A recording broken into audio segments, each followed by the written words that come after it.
Hello दोस्तों, स्वागत है आपका हमारे YouTube channel sociology classes bye Rajput Sunny पर। तो पहला पार्ट हम देख चुके हैं, आज उसका दूसरा पार्ट देखेंगे प्रश्नों की सीरीज की। तो आइए देखते हैं आज का पहला प्रश्न। निम्नलिखित में से कौन से पौरोहित्य से संबंध रखता है? सदस्य के जन्म के आधार पर औचित्य स्तरीकृत संगठन या जीवन के धर्मनिरपेक्ष पक्षों से खुला संघर्ष या संघर्ष न होना। इसका राइट आंसर डी हो जाएगा कि पौरोहित्य संबंध रखता है जीवन के धर्म निरपेक्ष पक्षों से संघर्ष का न होना।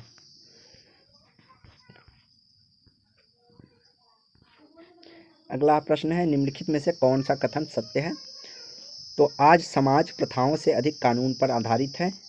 समाज संहिता के रूप में प्रथाएं समाप्त हो रही हैं। कानून न्यायसंगत हो सकते हैं या कानून सशक्त अभिव्यक्ति होते हैं। तो इसका राइट आंसर ए हो जाएगा कि आज समाज प्रथाओं से अधिक कानूनों पर आधारित है, अर्थात प्रथाएं तो जो हैं तो चल रही हैं, लेकिन उससे ज़्यादा कानून या संविधान का मान्य हो रहा है। अगला प्रश्न है, राष्ट्रीयता के निर्माण में सबसे महत्वपूर्ण बहिर्जात कारक राज्य है, यह किसने कहा है? Karl Marx, Hans Kohn, Ramsay Muir या मैकाइवर? तो इसका राइट आंसर हो जाएगा हैंस कोहेन का कथन है कि राष्ट्रीयता के निर्माण में सबसे महत्वपूर्ण बहिर्जात कारक राज्य है। अगला सत्य कथन चुने। तो राज्य व समाज एक समान है। राज्य एक राजनीतिक रूप से संगठित समाज है, या राज्य व समाज के समान कार्य होते हैं, या राज्य एक व्यापक तथ्य है। तो इसका राइट आंसर हो जाएगा बी कि राज्य एक राजनीतिक रूप से संगठित समाज है। अगला प्रश्न है, जनसंख्या जब रोकी नहीं जाती है तब तक वह ज्यामितीय दर से बढ़ती है जबकि खाद्यान्न गणितीय दर से बढ़ते हैं। यह कथन किससे संबंधित है? माल्थस, फ्रायड, किंग्सले डेविस या मैकाइवर? तो इसका राइट आंसर हो जाएगा ए, माल्थस से संबंधित है। माल्थस ने कहा कि जनसंख्या जब रोकी नहीं जाती तब तक वह ज्यामितीय दर से बढ़ती है जबकि खाद्यान्न गणितीय दर से बढ़ता है। अगला है, अराजकतावाद है से संबंध होता है समाजवाद का चरम स्वरूप सामूहिकता का चरम स्वरूप है, या व्यक्तिवादता का चरम स्वरूप, या अहमवाद का चरम स्वरूप? तो इसका राइट आंसर हो जाएगा ए, अराजकतावाद होता है समाजवाद का चरम स्वरूप या सामूहिकता का चरम स्वरूप। इसमें सामूहिकता या समाजवाद के चरम स्वरूप से तात्पर्य यह है कि व्यक्ति इसमें समूह बनाकर हिंसा करता है या क्रांति करता है। तो एक और दो सही है।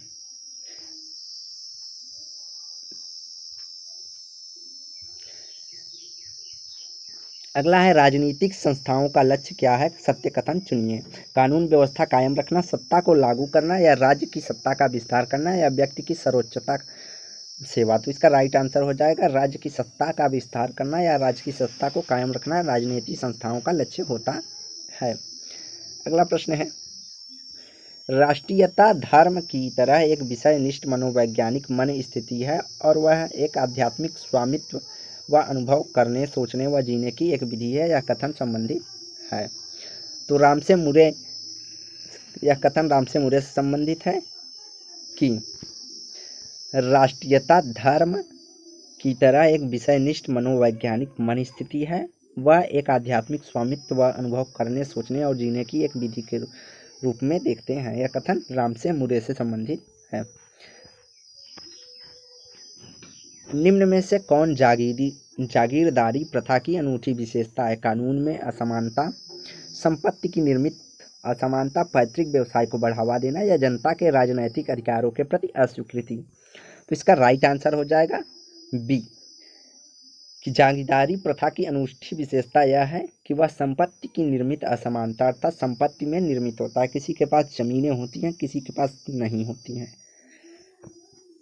अगला, औद्योगिक श्रम शक्ति की वचनबद्धता का क्या अर्थ होता है?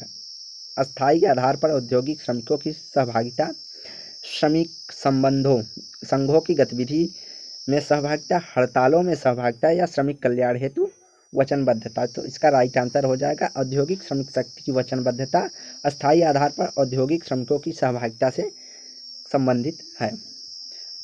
अगला, उपलब्ध साक्ष्यों के आधार पर जल वितरण के नियम सर्वप्रथम बनाए गए हैं? सिंधु घाटी में, मिस्र में, मेसोपोटामिया में या मोहनजोदाड़ो में? तो इसका राइट आंसर हो जाएगा डी, मोहनजोदाड़ो में। अगला, विक्रेता का बाजार और क्रेता का बाजार इंगित करता है। तो विक्रेता का बाजार और क्रेता का बाजार इंगित करता है वस्तुओं की उपलब्धता एवं अनुपलब्धता को। अगला, औद्योगिक समाज में सरकार की एक सार्थक भूमिका है। श्रमिक वर्ग के उदय को नियंत्रित करने में, उद्योगों को बचाने में, व्यापार व रणनीति जटिलताओं को दूर करने में, तकनीशियन से कल्याण व्यवस्था करने में। तो इसका राइट आंसर हो जाएगा औद्योगिक समाज में सरकार की सार्थक भूमिका उद्योगों को बचाने में होती है। अगला प्रश्न है, सूची 1 को सूची 2 से सुमेलित करना है। तो परंपराओं का प्रभुत्व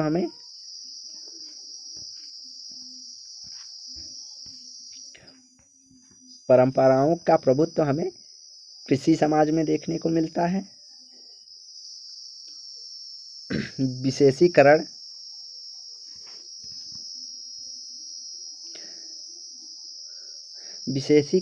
एवं व तकनीकी कुशलता जो होती है,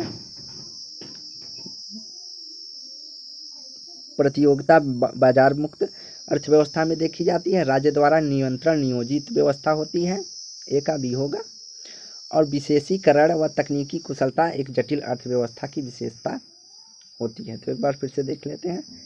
परंपराओं का प्रभुत्व कृषि अर्थव्यवस्था, विशेषीकरण व तकनीकी कुशलता जटिल अर्थव्यवस्था, और प्रतियोगिता का प्रभुत्व होता है। जहाँ बाजार मुक्त होता है वहाँ पर प्रतियोगिता का प्रभुत्व होता है, और राज्य द्वारा नियंत्रण नियोजित अर्थव्यवस्था होती है।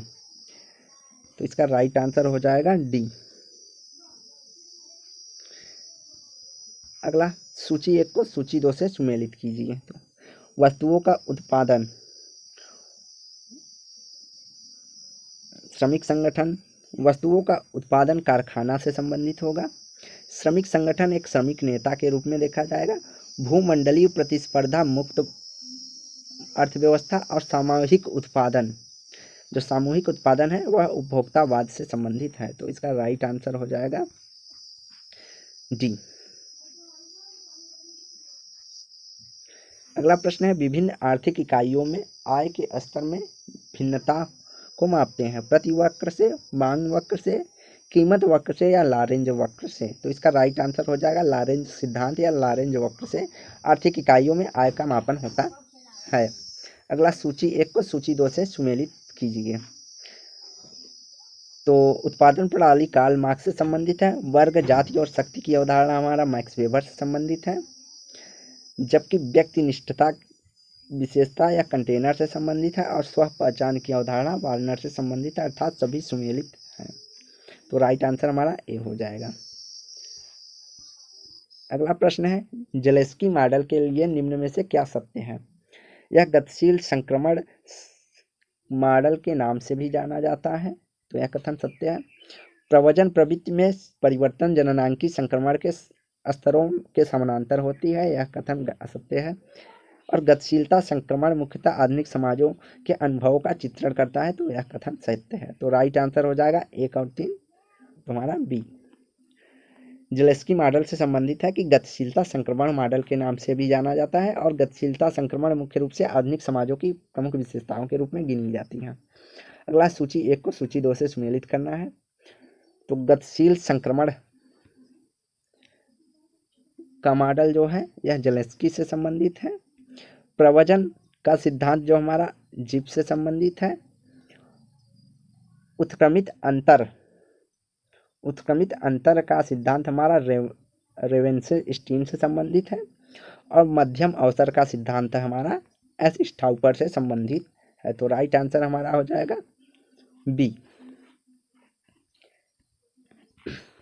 आगे, भारत में बोली जाने वाली भाषाओं को उन्हें बोलने वालों की संख्या के आधार पर आरोही क्रम में लगाएं, अर्थात बढ़ते क्रम में लगाना है। तो इसका राइट आंसर बी हो जाएगा। पहले उर्दू से ज़्यादा पंजाबी बोली जाती है, और पंजाबी से ज़्यादा मराठी बोली जाती है, और मराठी से ज़्यादा गुजराती बोली जाती है। अर्थात हो जाएगा हमारा उर्दू उसके बाद पंजाबी, उसके बाद हो जाएगा मराठी,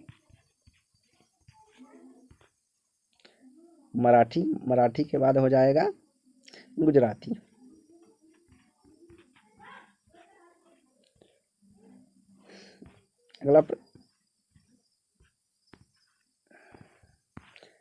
अगला प्रश्न है, सूची 1 को सूची 2 से सुमेलित करना है। तो नगरीय परिछिद्र, नगरीय परिछिद्र की अवधारणा जो है मैक्स वेबर से संबंधित है। नगरीय आकार रैचेट की अवधारणा हमारा J.H. गैन्स से संबंधित है। नगरीय ग्राम की अवधारणा हमारा W.R. थॉमसन से संबंधित है। और नगरीय उत्पत्ति का सिद्धांत हमारा B.A. चाइल्ड से संबंधित है। तो नगरीय परिछिद्र मैक्स वेबर से, नगरीय आकार रैचेट H.J. गैन्स से, और नगरीय ग्राम की अवधारणा W.R. थॉमसन से, और नगरीय उत्पत्ति की अवधारणा B.F. चाइल्ड से संबंधित है। तो राइट आंसर इसका डी है, ACBD। अगला है, माल्थस के आधार पर सत्य कथन को चुने। जनसंख्या वृद्धि की प्रवृत्ति गढ़ती होती है सकारात्मक एवं निरोधात्मक। यहाँ माल्थस के अनुसार जनसंख्या प्रवृत्ति की वृद्धि ज्यामितीय होती है, जबकि भोजन या उससे खाद्य जो है वह गढ़ती बढ़ती, इसलिए पहला कथन असत्य है। सकारात्मक एवं नकारात्मक निरोधक नियंत्रण जनसंख्या तीव्र वृद्धि की दर को नियंत्रित करती है, यह सही है। निरोधात्मक नियंत्रण का आधार नैतिक निग्रह है, यह भी सही है। विवाह को टालने पर बल देना, यह भी कथन सही है एक जनसंख्या के नियंत्रण के स्वरूप में। तो राइट आंसर हो जाएगा 2, 3, 4 सी। निम्न में से कौन सा प्रवचन का कारण नहीं है? यहाँ पूछा कौन सा नहीं है। तो भूमि की उपलब्धता, श्रम की उपलब्धता, बेहतरीन जीवन व संपत्ति की प्रत्याशा, ये सब प्रवचन अर्थात प्रवास के कारण है। राजनीतिक स्वतंत्रता, यह भी प्रतिकर्ष एवं आकर्षक घटक पाए जाते हैं नगरों में। या नागरिक सुविधाओं का अभाव, तो जहाँ पर अभाव होगा वहाँ पे व्यक्ति नहीं जाएंगे, तो इसलिए राइट होगा डी। लेकिन जहाँ पे ये सुविधाएं प्राप्त होंगी बाकी वहाँ पर व्यक्ति का प्रवचन देखा जाता है। और आज का आखिरी प्रश्न है, व्यक्ति निर्धनता सूचकांक एक बहुआयामी निर्धनता सूचक है। निम्न में से कौन से आयाम उक्त सूचक में सम्मिलित किए गए हैं? अर्थात व्यक्ति की निर्धनता सूचकांक के अंतर्गत किनको शामिल किया गया है? लैबा स्वास्थ्य जीवन, आर्थिक प्रबंध या ज्ञान, सामाजिक अंतर्वेशन। तो इसका राइट आंसर केवल 3 होगा कि व्यक्ति निर्धनता सूचकांक में एक बहुआयामी निर्धनता सूचकांक में प्रमुख आयाम के रूप में केवल 3 को शामिल किया गया है। तो आज की वीडियो यहीं समाप्त करते हैं। वीडियो को लाइक एंड शेयर करें, चैनल को सब्सक्राइब करें। धन्यवाद। डेली पिच की सेशन के लिए आप टेलीग्राम चैनल पर जुड़ सकते हैं, जिसका लिंक डिस्क्रिप्शन बॉक्स में प्रोवाइड किया जाएगा। तो धन्यवाद।